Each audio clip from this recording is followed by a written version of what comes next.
একটা মিষ্টি মৃদু একটা বাতাস আসবে, এই বাতাস মুমিনদের বগলের নিচ দিয়ে প্রবাহিত হবে, এবং যার অন্তরে এক সরিষা দ্বারা পরিমাণ ঈমান আছে, ওই বাতাসে তার জান কবজ হয়ে যাবে।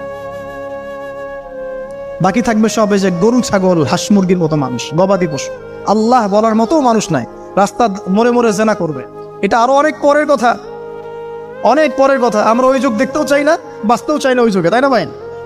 আল্লাহ পাক বলছেন এরপরে, আল্লাহ রাসূল সাল্লাল্লাহু আলাইহি ওয়াসাল্লাম বলছেন এরপরে একদিন সকালে হঠাৎ করে দেখবে কেনা বেচা করতে করতে, কথা বলতে বলতে, পানি পান করতে করতে, খাবার খেতে খেতে এই যে পশ্চিম দিক থেকে সূর্য উঠে গেছে।